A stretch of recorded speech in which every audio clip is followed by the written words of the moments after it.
Pasasalamat din para sa kaarawan ni Jefferson Garcia.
Sa ngala ng Ama, ng Anak, at ng Espiritu Santo. Amen. Sumayin niyo ang Panginoon. At sumaiyo rin. Magandang umaga po sa inyo lahat, mga minamahal na kapatid. Magandang umaga rin po. Sa biyaya ng ating po may kapal, tayo po ngayon ay nasa ikalimang linggo sa panahon ng simbahan at unang linggo ng Pebrero. At ang buwan na ito ng pag-ibig ay lalo nagbibigay sa atin ng ibang inspirasyon upang ipadama sa bawat isa ang pag-ibig ng Diyos. Kaya sa misang ito, pinalangin natin ang lahat ng mga tao na naging bahagi ng ating pagmamahal. Mga tao nagbigay ligaya sa ating buhay, mga taong patuloy na nagbibigay liwanag, pamakita natin ang daan ng kaligtasan. Sa patuloy din nating panalangin para sa mga kapatid natin na humihingi ng ating panalangin, ang mga kapatid nating may mga karamdaman at mga mabibigat na suliranin sa buhay. Ganon din ang mga kapatid natin na ating frontliners sa pakikibangan natin sa pandemya, ang ating mga health workers, ang mga opisyal ng ating simbahan at ng ating pamahalaan, nawa lahat ay magkatulong-tulong sa pagbibigay ayuda sa mga taong higit na nangangailangan. Upang maging kalugod-lugod ang ating pag-aalay, minsan pa pagsisihan po natin ating mga kasalanan, aminin natin sa harapan ng Diyos at ng bawat isa at tayo makasalanan. Kailangan po natin ang awa, ang habag, ang patawad ng Diyos.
Kawan tayo ng makapangyarihang Diyos, patawarin sa ating mga kasalanan, patnubayan sa buhay na walang hanggan. Amen.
Manalangin tayo.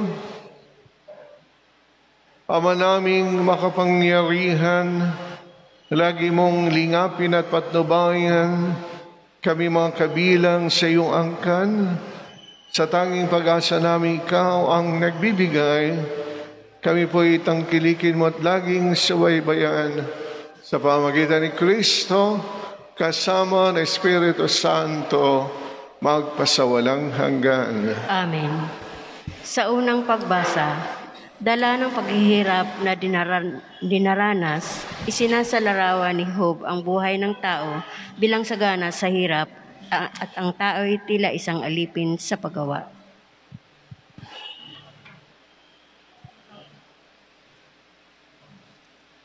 Ang salita ng Diyos mula sa aklat ni Job.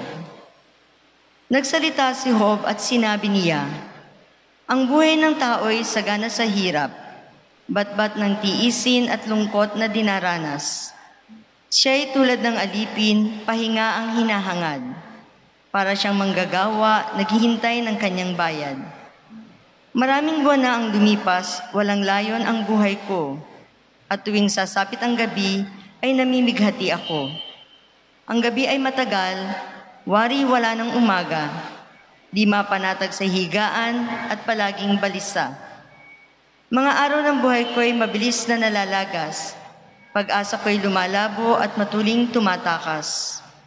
O Diyos, iyong alalahaning ang buhay ko'y parang hangin, Ang ligay ng buhay ko'y napalitan na ng lagim. Ang salita ng Diyos. Salamat sa Diyos. Panginoon ay purihin, siya ay nagpapagaling. Panginoon ay purihin, siya ay nagpapagaling. Purihin ang Panginoon, o kaibuti ng umawit at magpuri sa ating Diyos. Ang magpuri sa Kanya ay tunay na nakalulugod. Ang lungsod ng Jerusalem muli niyang ibabalik sa Kanyang mga lingkod na natapon at nalupig. Panginoon ay purihin, siya ay nagpapagaling. Iyong mga pusong wasak ay Kanya ring lulunasan. Ang natamo nilang sugat, agad-agad tatapalan. Alam niya't natitiyak ang bilang ng mga tala, isa-isang tinatawag, iyong ngalang itinakda. Panginoon ay purihin, siya ay nagpapagaling. Panginoong ating Diyos ay dakila at malakas. Ang taglay niyang karunungan ay walang makasusukat. Iyong mapagkumbabay siya niyang itataas, ngunit iyong mapaghambog sa lupa ay ibabagsak. Panginoon ay purihin, siya ay nagpapagaling. Sa ikalawang pagbasa, ipinaliliwanag naman ni Apostol San Pablo na bagamat siya ay malaya, siya ay napaalipin sa lahat upang makahikayat ng lalong marami sa mabuting balita. Ang salita ng Diyos mula sa unang sulat ni Apostol San Pablo sa mga taga-Korinto. Mga kapatid, hindi ngayon nangangaral ako ng mabuting balita, ay maaari na akong magmalaki. Iyan ang tungkuling iniatang sa akin. Saab ako kung hindi ko ipangaral ang mabuting balita. Kung ginagawa ko ito sa sarili kong kalooban, ako'y may gantimpalang hihintayin. Ngunit ginagawa ko ito bilang pagtupad sa tungkulin sapagkat ito'y ipinagkatiwala sa akin. Ano ngayon ang aking gantimpala? Ang maipangaral ko na walang bayad, ang mabuting balita, at ang di ko pagkuha ng nauukol sa akin bilang tagapangaral. Malaya ako at di alipin ni numan, ngunit napaalipin ako sa lahat upang makahikayat ako ng lalong marami. Sa piling ng mahihina, ako'y naging gaya ng mahihina upang mahikayat ko sila. Ako'y nakibagay sa lahat ng tao upang ang ilan man lamang ay maligtas ko kahit sa anong paraan. Ginagawa ko ang lahat ng ito alang-alang sa mabuting balita upang makabahagi ako sa mga pagpapala nito. Ang salita ng Diyos. Salamat sa Diyos.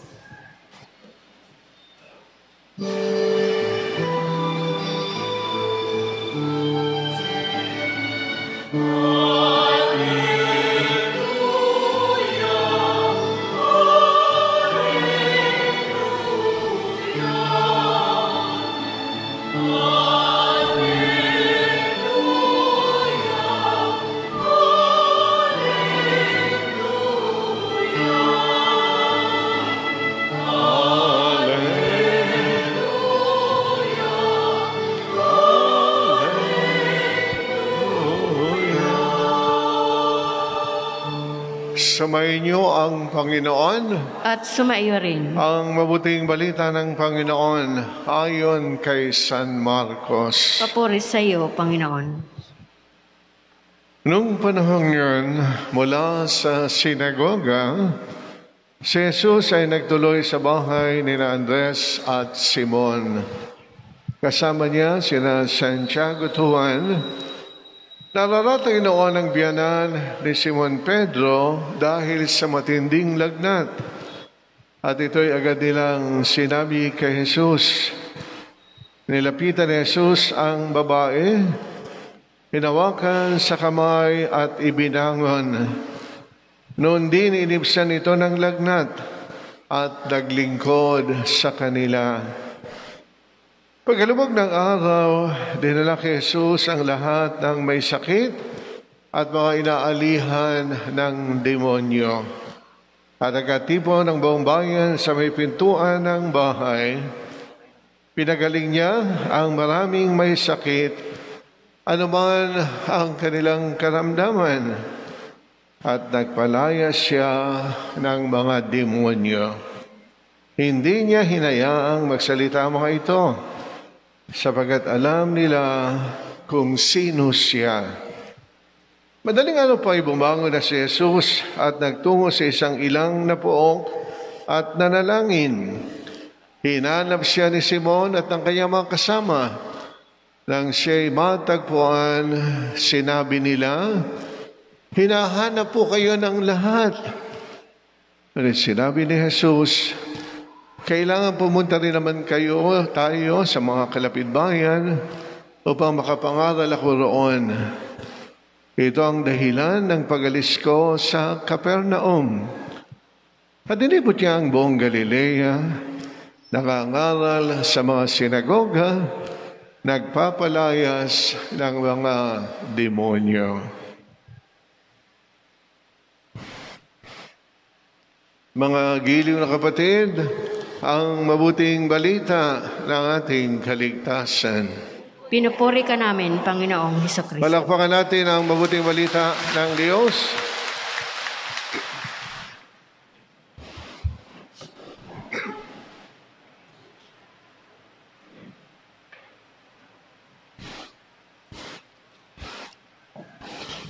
Magandang umaga po muli sa inyo lahat. Good morning. Hello. Hi. Aba, magandang gising ha? Gising na po ba tayong lahat? Aba, batiin naman natin ang katabi natin ng good morning. Aba, hindi ba? Siyempre, batiin natin si Lord isang masigabong palakpakan. Yay! Wow! February na ngayon, ba? Hindi ba? Sabi ng iba, ito yung buwan ng Feb-ibig. Ayan, Pebrero. Love month. Next Sunday, ano na? Valentine's Day. Aba, ayos na ayos. Natapat ng linggo. Renewal ng marriage vows. Kaya next Sunday, sama nyo ang inyong mister o Mrs. Ayan, ang inyong asawa. Magkakaroon tayo ng panibagong pangako sa sakramento ng kasal. Natapat, di ba? Tamang-tama. Sapagkat kailangan natin yan, Lalong paigtingin ang pagmamahal sa ating pamilya, sa ating mga mahal sa buhay. Kaya nga po si Jesus din, ipinakita niya ang kanyang wagas na pagmamahal nang pinagaling niya ang maraming may sakit. Ano man ang kanilang karamdaman, ganoon din yung mga inaalihan ng demonyo. Sapagkat gustong patunayan ng Panginoon ang kanyang wagas na pagmamahal. Tayo ba, napapatunayan ba natin sa isa't isa ang pagmamahal natin araw-araw? Amen? Oo, nako, kumisan, di ba? Kaya nagkakatampuhan, di ba? Nako, nagtampo si Mrs. na naman. O si Mr. Nagtampo si best friend. Ayan, ang mga tampuhan blues, Pero hindi dapat nagtatagal, Naalala ko nga lang minsan, merong isang mister ang hindi makatulog. Alam niyo, kung minsan, sa dami lang iniisip natin, mahirap matulog. So, siguro mga alas 12 na ng gabi, Kaya ang ginawa nitong si mister, kinalabit si Mrs. Ayan, kinalabit niya si Mrs. Pwede ba yun? Siyempre, mag-asawa naman sila. Sa mag-asawa, pwede naman ang kalabitan Hindi po ba? Amen? Hindi ba? Kalabitan. Mag-asawa naman, hindi ba? At gusto kasi ni Mister na yung kanyang pinaka-iisip-isip, magkaroon ng kasagutan. Si Mrs. Pagod. Pagod na pagod. Kaya nahihimbing na ikilalabit pa ni Mister. Kaya, ayaw sumagot. Pero makulit si Mister. Kilalabit na kilalabit. Kaya yung Mrs. nagising na, bakit? May tatanong lang ako sa iyo eh. Ano yun? Ako, 12:00 ng gabi eh. Tatanong-tanong ka pa. Sweetheart, mahal mo pa ba ako? Aba, sabi ganyan ng misis, ano ka ba naman? Kung ano yung pumapasok sa isip mo, matulog ka na nga. Galit si misis. Siyempre naman, hindi pa, 12:00 ng gabi eh. Akala ni misis ko ano itatanong. So, sinikap ni Mr. na pumikit, matulog. Pero hindi siya makatulog. Hindi kasi sumagot si misis eh. Kaya ang ginawa ni Mr., kinalabit na naman siya. At ang sabi, sweetheart, sagutin mo naman ako. Mahal mo pa ba ako? Nako, lalong nagalit si misis. Ano ka ba naman? Kung ano yung tinatanong mo, matulog ka na. Si Mr. talagang hindi makatulog. Alam naman nyo, di ba, pagka may mga tanong tayo at iniisip, mahirap matulog. Kaya, sa pangatlong pagkakataon, kinalapit na naman niya si Mrs. Sweetheart, sagutin mo naman ako. Hindi ako makatulog eh. Mahal mo pa ba ako? Ay, nako. Nagalit na si Mrs. Kaya ang ginawa ni Mrs., tumayo. Galit na eh, di ba? At si Mr. tumayo na rin, Ako, tayuan na, aba? Kaya sabi ni Mrs., tanong ka ng tanong kung mahal kita. Aba, hindi mo ba alam? O hindi mo ba nararamdaman araw-araw kung ano ginagawa ko para sa iyo? Pinagsisilbihan kita. Gigising ako ng maaga, ihahanda ko ang iyong pagkain, ipagluluto kita at ang ating mga anak. Araw-araw, inaayos ko ang iyong damit, ang iyong ibabaon. Araw-araw, ako ang gumagawa rito sa bahay, naglalaba, namamalansya. Aba, higit pa sa katulong ako Pag may sakit ka sa ospital, naroon din ako, hindi ako makaalis. Sapagkat konting sakit, konting kimot, ako tinatawag mo, binabantayan kita. At hindi ako nakakatulog. Aba, tapos kayo sasabihin mo, tatanungin mo kung mahal pa kita. Hindi lang kita mahal, kundi mahal na mahal kita. Naku, nangiti si Mister. Nangiti siya. At ang sabi niya, nararamdaman ko naman gusto ko lang marinig. Gusto ko lang sabihin mo. Alam niyo, ang tunay daw na pagmamahal, kuminsan, hindi na kinakailangan sabihin, di ba? Pinadadama. Araw-araw, halimbawa, kapag kasama niyo ang inyong mahal sa buhay, may mga pagkakataon, kulang ang salita.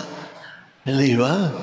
Kaya nga sabi ng mga manunulat, empty words, mga kulang na salita para magpahayag ng wagas na pagmamahal. Si Jesus, siguro sasabihin natin, mahal pa kaya tayo ng Diyos? Bakit marami tayong problema? Bakit may pandemya? Bakit may mga sakit? Bakit mayroong ganitong mga pagsubok sa buhay? Ay siguro katulad ng misa na yun, gusto rin nating tanungin ng Panginoon, Lord, mahal mo pa ba kami? O pinabayaan mo na kami? Siguro sasabihin ng Panginoon, bakit? Hindi na ba sumisikat ang araw? Bakit? Nawala na ba ang hangin? Bakit? Nawala na ba ang iyong kabubuhay? Hindi ba humihinga ka pa? Hindi ba buhay ka pa? At kung sakali man Meron kang mahal sa buhay na pumanaw na.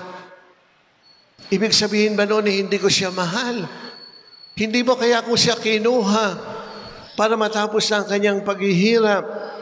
Hindi ba kaya ko siya tinawag na para matapos na ang matagal na niyang pagkakahiga sa banig ng karamdaman? Hindi ba kaya ko siya kinuha para mabuhay na siyang maligaya dito sa aking piling sa kalangitan? Tunay mga minamahal na mga kapatid, kaminsan hindi natin na-realize, hindi natin naunawaan yung wagas na pagmamahal ng Diyos. Kaya nga sa unang pagbasa sa aklat ni Job, ano ang sabi ni Job? Ang buhay ay puno ng pagsubok, puno ng mga hirap, ng mga tiisin. Kasi si Job, naranasan niya kung paano yung kanyang mga mahal sa buhay, isa-isang namatay, kung paano yung kanyang kabubuhay, isa-isang nawala. Naalala ko nung minsan, meron ako isang kaibigang pari na mismo, ang umiyak sa akin. Sabi niya, alam mo, Father, pagka tayo'y nangangaral sa mga funeral masses, talaga hindi ba binibigyan natin ng pag-asa yung mga tao na talagang lungkot, hirap, namatayan ng asawa, namatayan ng anak, namatayan ng magulang. Ngayon, naranasan ko. Kasi isa-isang namatay. Una yung kanyang kapatid, sumunod yung kanyang tatay, sumunod yung kanyang nanay. Naku, parang hindi na raw niya kaya. Kasi dumarating sa buhay natin yung ganong mga pagsubok Parang gusto na nating bumigay. Kaya kuminsan, hindi ba? May mga sandali parang natutulala tayo. May mga sandali na natitigilan na tayo. Kaya ko pa ba ito? Hindi ba? Kaya ko pa ba ito? Pag dumarating yung ganong mga pagkakataon, tumawag lang tayo sa Panginoon. Hindi naman niya tayo pinababayaan. Hindi naman tayo kinalilimutan. At ang maganda sa ating pananampalataya, meron pa tayong isang mahal na ina, si Mama Mary, na laging karamay natin, laging nananalangin para sa ating lahat. Kaya nga si Mama Mary, ang patrona ng mga talagang may karamdaman, may mga problema sa buhay. Kaya nga sa February 11, pagdiriwang natin ang pandaigdigang araw ng pananalangin para sa mga may sakit. Kasi ang sakit talaga, ang isa sa napakabigat na problema ng tao. Bakit ba hindi pa mawala itong mga sakit na ito? Bakit hindi pa mawala? Bakit hindi pa alisin ng Diyos? Kasi naman wala pa naman tayo sa langit, di ba? Narito pa tayo sa lupa. At tayo mga tao lamang na pwede tayong magkasakit, pwede tayong mamatay anytime. Pero pag dumating na tayo doon sa kaluwalhatian ng buhay sa langit, wala nang lahat yan. Tapos na. Amen? Tapos na. Gusto na ba niyo matapos? Ayaw pa. Siyempre, gusto pa rin natin mabuhay. Pero kung tayo talaga sawang-sawa na, kung tayo talaga hirap na, madali naman kausapin ng Diyos. Madali naman. Tumawag lang tayo sa Kanya. Hindi niya tayo pabayaan. Kaya nga kailangan ang merong magpapaliwanag, ang merong mga ngaral. Kaya nga doon sa ating ikalawang pagbasa, sabi ni San Pablo, kung hindi ko pinangaral ng mabuting balita, anong silbi ko? Kailangan tayo mismo sa inyong asawa, sa inyong kapatid, sa inyong anak, sa inyong magulang, sa iyong kaibigan, pagka nakakaranas na ng matitinding mga dagok ng buhay, damayan mo. Tamayan mo. Ganyan ang mga nagmamahal, dumadamay, nakikiramay. Kaya nga napakaganda yung kaugalian ng ating mga Pilipino, hindi ba yung pakikiramay? Dahil dinadamayan natin yung mga tao na talagang hirap na. Yung mga taong hindi na alam ang gagawin sa buhay. At doon natin maipapakita na ang Diyos ay buhay. Ang Diyos ay nasa piling natin. Hindi niya tayo iiwanan. Amen. Palakpakan niya natin ang Panginoon.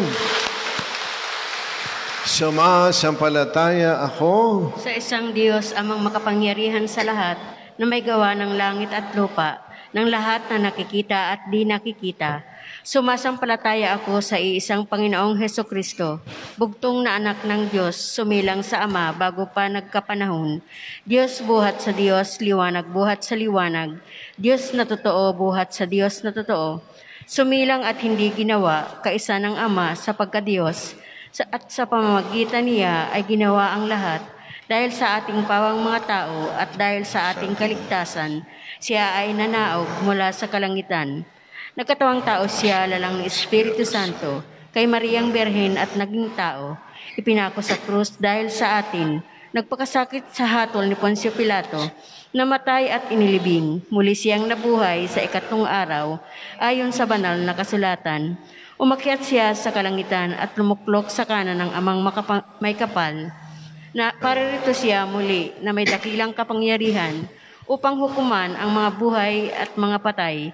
Sumasampalataya ako sa Espiritu Santo, Panginoon at nagbibigay buhay, na nanggagaling sa Ama at sa Anak. Sinasamba siya at pinararangalan, kaisa ng Ama at ng Anak. Nagsalita siya sa pamamagitan ng mga propeta. Sumasampalataya ako sa isang banal na simbahang katolika at apostolika, gayon din sa isang binyag sa ipagpapatawad ng mga kasalanan, at hinihintay ko ang muling pagkabuhay ng namatay at ang buhay na walang hanggan. Amen. Halinang dumalangin sa amang mauwain na nagpapagaling sa mga may karamdaman at nagbibigay kaluwagan sa mga nahihirapan. Atin pong itugon ng malakas, Panginoon, pagkalooban kami ng kagalingan. Panginoon, pagkalooban kami ng kagalingan. Para sa simbahan, upang sa kanyang pagpapahayag na nagpapagaling na pag-ibig ng Diyos, matulungan niya ang lahat na iwaksi ang masamang espiritu ng pag-iimbot at kawalang katarungan. Manalangin tayo sa Panginoon. Panginoon, pagkalooban kami ng kagalingan. Para sa mga namumuno sa pamahalaan, upang kanilang pagsumikapang lunasan ang pandemya ng COVID-19 at hanapin ang kagalingan para sa kapakanan ng lahat, manalangin tayo sa Panginoon. Panginoon, pagkalooban kami ng kagalingan. Para sa mga may karamdaman sa isipan at sa katawan, upang kanilang makamit ang pagpapagaling ng Panginoong Hesus, manalangin tayo sa Panginoon. Panginoon, pagkalooban kami ng kagalingan. Para sa ating lahat na natitipon ngayon, kaugnay na ikalimandaang kristyanisasyon ng ating bansa upang tayo ay maging kasangkapan ng Diyos na mapaghilom ang mga sugat na naghahati sa ating pamayanan, manalangin tayo sa Panginoon. Panginoon, pagkalooban kami ng kagalingan. Para sa lahat ng mga yumao ang nakaranas ng mahabang pagdurusa sa karamdaman upang kanilang makamtan ang buhay na walang hanggan sa piling ng may kapal, manalangin tayo sa Panginoon. Panginoon, pagkalooban kami ng kagalingan.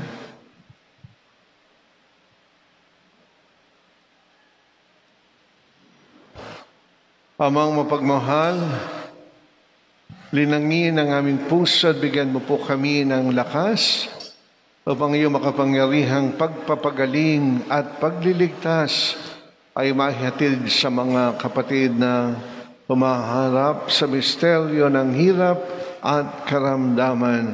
Sa pamamagitan ni Kristo, kasama ng Espiritu Santo, magpasawalang hanggan. Amen.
Manalangin kayo mga kapatid, ating paghahain nagkalugdan ng Diyos sa mga makapangyarihan. Tanggapin nawa ng Panginoon itong paghahain sa iyong mga kamay, sa kapurihan niya at karangalan sa ating kapakinabangan at sa buong sambayanan niyang banal. Ama naming lumikha, ang pagkaitinaming narito yung ginawa upang mapalakas kaming mga may hina. Ipagkalabong ito'y aming mapagsaluhan bilang pakikinabang sa buhay mong pangmagpakailanman sa pamagitan ni Kristong aming Panginoon. Amen. Sumainyo ang Panginoon. At sumaiyo rin. Taas sa Diyos sa inyong puso at diwa. Itinaas na namin sa Panginoon. Pasalamatan natin ang Panginoong ating Diyos. Marapat na siya ay pasalamatan. Pamanay makapangyarihan, tunay po marapat na ikaw ay aming pasalamatan sa pamagitan ni Kristo ng aming Panginoon.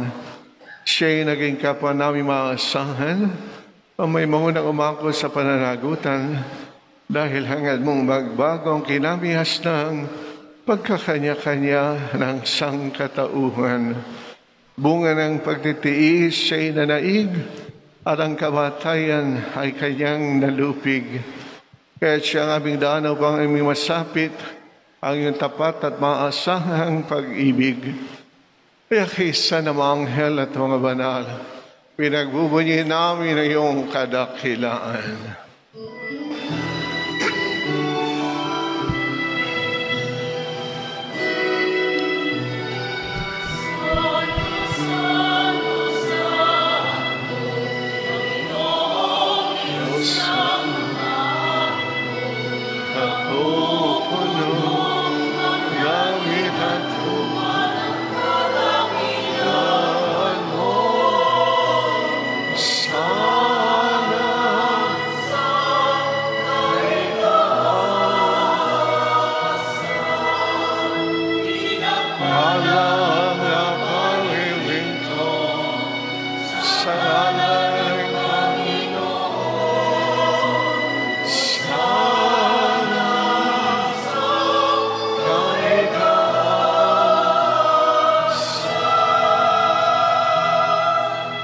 Ama naming banal ikaw ang bukal ng tanang kamanalan, sa pamagitan ng Espiritu yung banal ang mga kaloob na ito, ang para sa amin ay maging katawan na dugo ng aming Panginoong Jesucristo.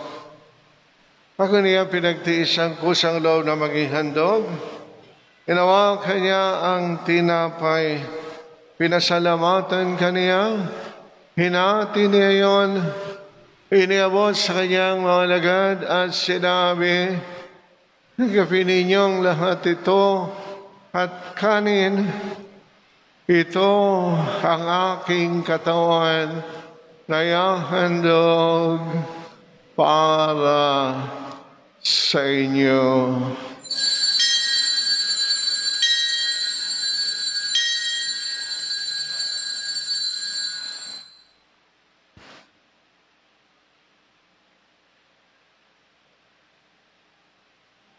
Hindi nang matapos ang hapunan, hinawakan niya ang kalis, muli kanyang pinasalamatan, inabot niya ang kalis sa kanyang mga alagad at sinabi, "Tanggapin ninyong lahat ito at inumin. Ito ang kalis ng aking dugo, ng bago at walang hanggang tipan.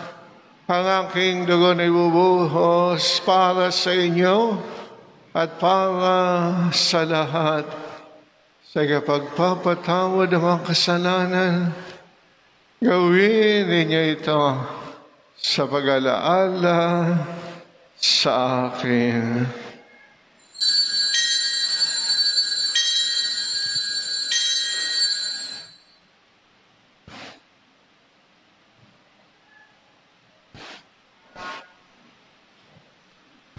Pagbunyi natin ang hiwaga ng pananampalataya.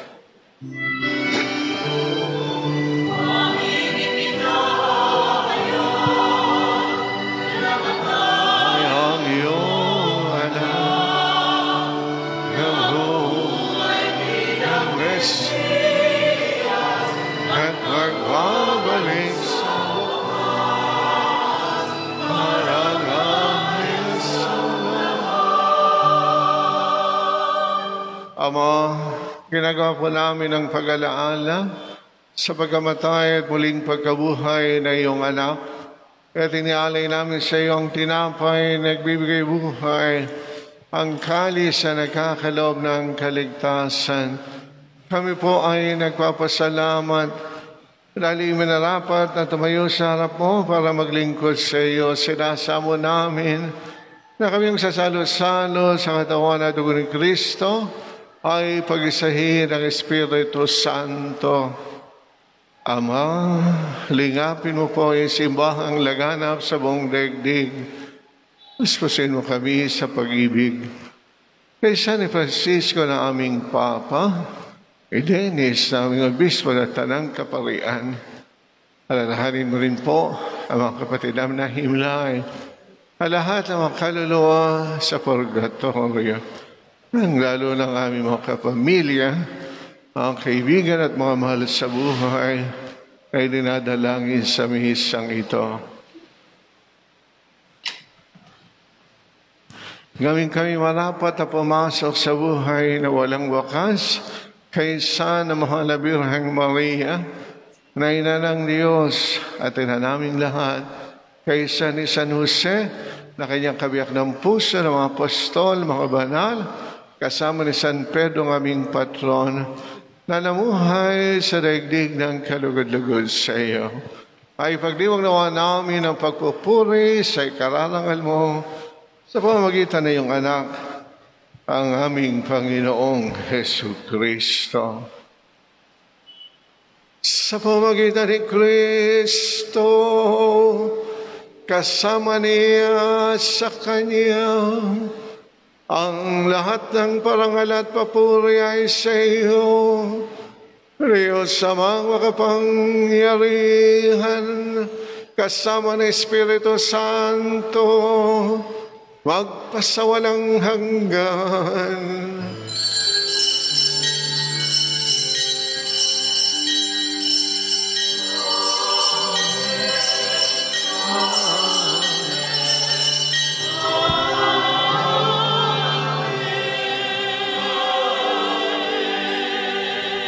Bilang isang pamilya ng Diyos, sama-sama tayo sa pananalangin sa Ama, sa pag-awit ng Ama namin.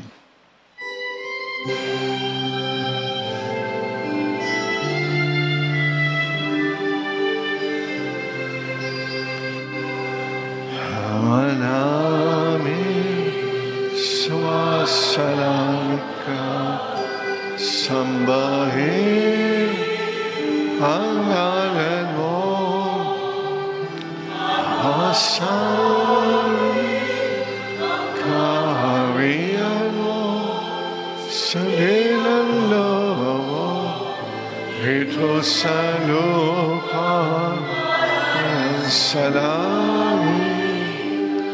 Bigyan mo kami ngayon ng aming kakanin sa araw-araw, patawarin mo kami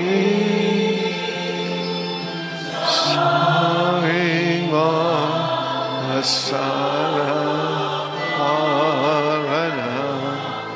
pagpapatawad namin sa nagkakasama sa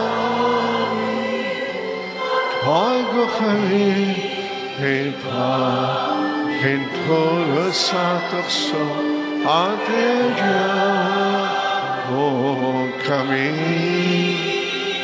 sa lahat ng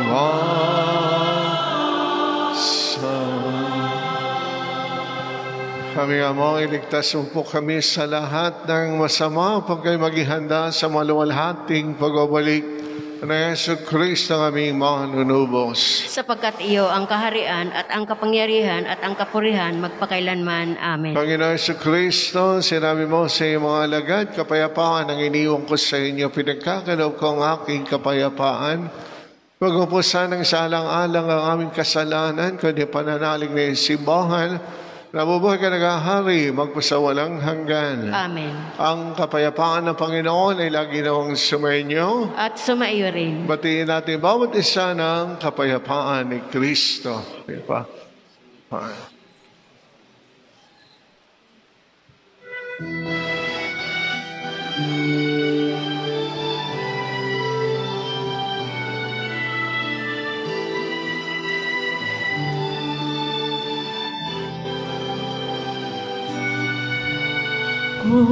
Cordero ng Diyos na nag-aalis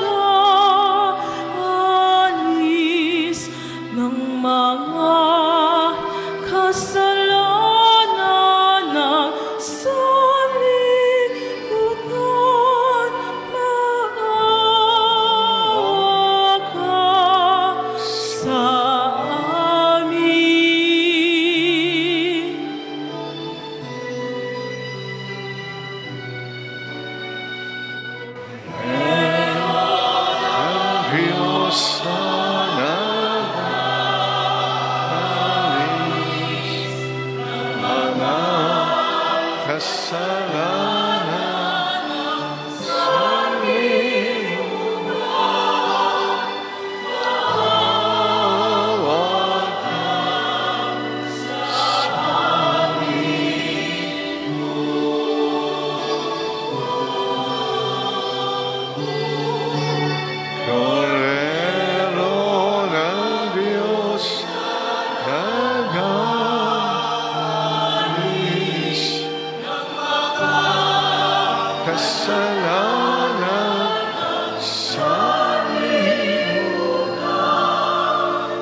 amin.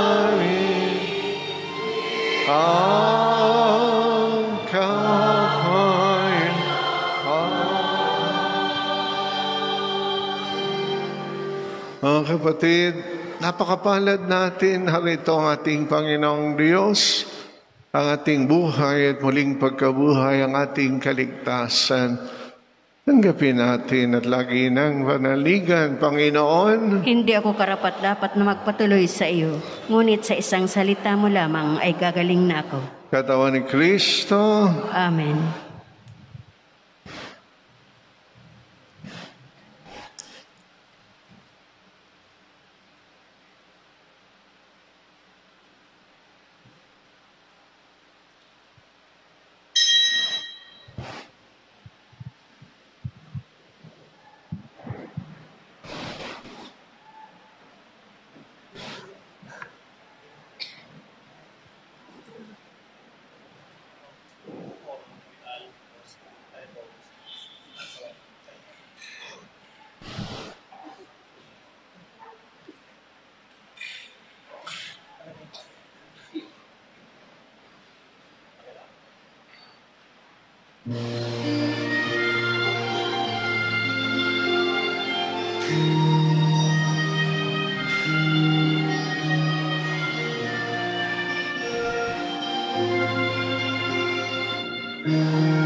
Panginoon ko, hanap-hanap ka ng puso,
Horacio Imperata kaugnay ng COVID-19.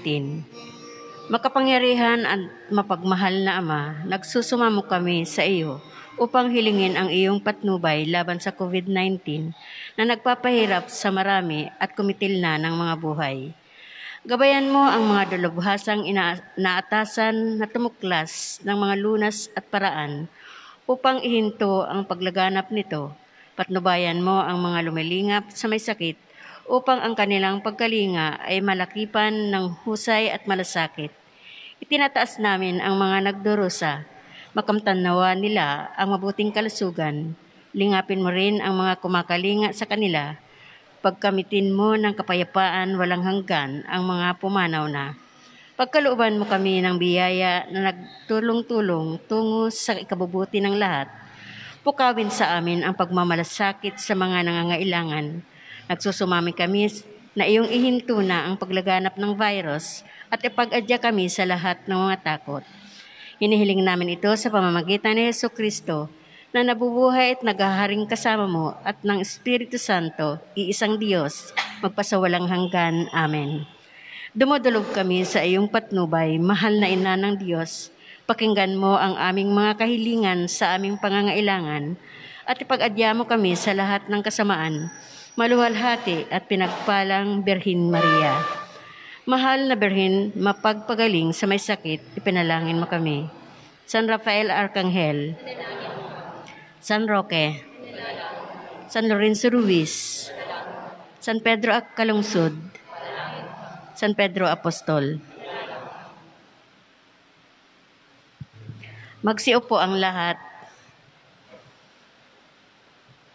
Tayo po ay magkakaroon ng second collection na kung saan ang malilikom na pundo ay gagamiting pambayad sa lupang pagtatayuan ng simbahan ng Santo Cristo, Huasay Parish. Nalilipatan ng ating paring magiging kora paroko na si Reverendo Padre Anthony Chan. Maraming salamat sa taos-pusong pagtulong. Pagpalain po tayo ng Diyos.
Maraming salamat po sa inyong mahalagang tulong sa tinatayong parokya ni Santo Cristo.